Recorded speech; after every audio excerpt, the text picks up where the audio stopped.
team for the sense of integrity and transparency that you brought to the Department of Justice after a time when the rule of law in the greatest law enforcement agency in the history of the world was gravely threatened by a lack of that dedication and commitment. I think it's very important what you have done, even though we may have differences of opinion, we may disagree, but nobody can doubt your commitment to the rule of law. I want to ask you about a matter. I know you're familiar with it. Last month, the committee held a hearing on the FBI's mishandling of the Nassar investigation. Larry Nassar, who was convicted of the most heinous kind of abuse with respect to young athletes and gymnasts, particularly. 4 brave women shared their stories with us. They showed up to tell those stories in spite of the very grave obstacles. The Inspector General concluded that 2 FBI agents made false statements during their investigation into Nassar. And to the IG himself, the Inspector General, during an investigation, the FBI agents lied. He referred those cases to the Department of Justice. What I'd like to ask is that the Department of Justice now, in effect, show up by providing an explanation of whatever its decision is with respect to the prosecution of those agents. The Deputy Attorney General announced that the Criminal Division was conducting a new review, as you know, and that new information has come to light. While we wait for that review to be completed, what I'm seeking from you is a commitment that you will explain the decision when it's made. I recognize as a former prosecutor that declinations typically are not explained, but the Justice Manual itself says that in criminal civil rights cases, quote, it is often the practice to send case closing notification letters in cases closed with indictment or prosecution because cases, quote, often spark intense public interest even when they're not prosecuted, and that such letters are, quote, particularly encouraged in cases of police misconduct and other cases involving law enforcement officer subjects, end quote. In this case, we have exactly that situation, and I'm asking for a commitment that you will provide an explanation for your decision. Well, Senator, this is a hard problem for us. The part of the manual that you're talking about is about violations of the Civil Rights Act, and what we're talking about here are false statements. Needless to say, if the result of this review is a prosecution, that will become public. On the question of how much, whether and how much we can say if all we do is decline, I'm just going to have to take that back for consideration. I take your point, and I will think about it very carefully, as will the Criminal Division.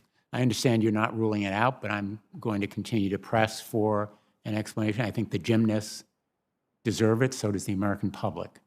And I hope that you will make a decision to provide a full and complete explanation, because I think the credibility of the decision will largely depend on it. And let me just say, in my view, we need to do more than focus on the FBI agents that the Inspector General referred for prosecution, because this failure was an institutional failure.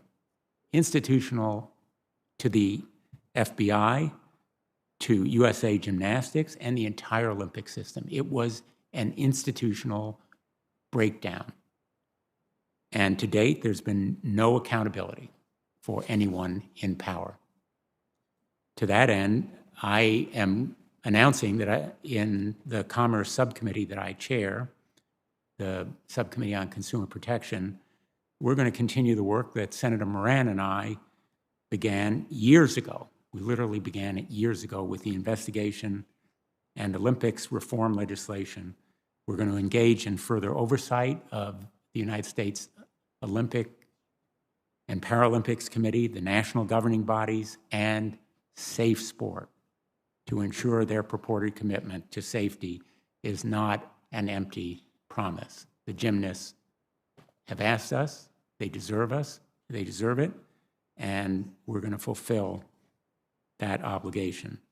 But in my view, the Department of Justice has to do more as well, given the FBI's gross mishandling of the Nassar investigation.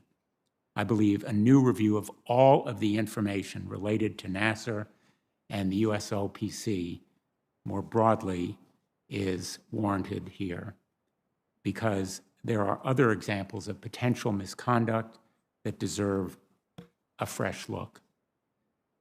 For instance, Senator Moran and I referred the former CEO of the USOPC to the Department of Justice for potentially perjuring himself before our subcommittee in 2018. We don't know what, if anything, the department did with that referral.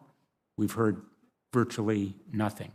In addition, the former U.S. Attorney for the Southern District of Indiana, whose office was involved in the Nassar investigation, is now representing one of the disgraced FBI agents. He's representing one of the FBI agents referred for prosecution. I don't know whether that's a violation of ethical rules or some other kinds of Department of Justice policies, but it raises significant questions, and the department should have an interest in them. So I hope that we can expect more from you by way of explanation, and I hope that we can count on you for a new review of the information related to the Nassar investigation, USA Gymnastics, and USOPC to determine whether there are additional cases where prosecution is necessary to hold wrongdoers accountable. The institutional failure that you speak of is quite apparent. I thought that the testimony by the gymnasts was, as I said, heart-wrenching, and they were courageous. The FBI director has adopted all of the recommendations of the Inspector General and is putting them into effect. And in addition, we have adopted new regulations, new authorities in the department to be clear that if the FBI is investigating a case of assault on a child and determines that it no longer that it doesn't have jurisdiction, it immediately inform the relevant state or local prosecutors and law enforcement. This is what didn't happen in the Nassar circumstance, and ensure that is done so that the state and local will be able to continue. Likewise, with respect to transfers from one FBI office to another failure under those in that case, that those be monitored to ensure that those transfers occurred. We take this extremely seriously. What happened is just awful. And you have the commitment of the Justice Department and of the FBI director and of the FBI to make these kinds of institutional changes to ensure that this doesn't happen again. I appreciate those points, but as you well know, because of your own long and impressive record as a prosecutor, there's nothing like accountability, individuals being held accountable to send a message, particularly a deterrent message, to an institution. Thank you, Madam Chair. Thank you, Senator Blumenthal. And I have a list from the Republican side, and this is the order they've given me. Correct me if I'm wrong. Tillis, Blackburn, Hawley, and Cruz.